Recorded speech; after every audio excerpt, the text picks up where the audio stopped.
Hello everybody and welcome. In this video I'm going to show you how to change volume using your headphones Philips.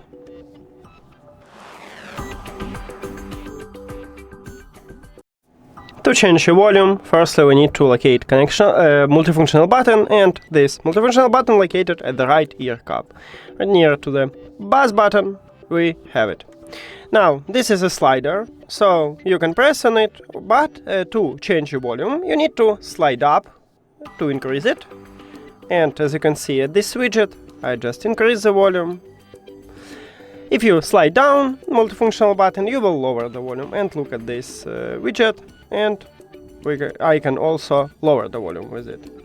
And that's it. Thank you for watching this video. If you found it helpful, please consider subscribing to the channel and leave the like on the video. See you later!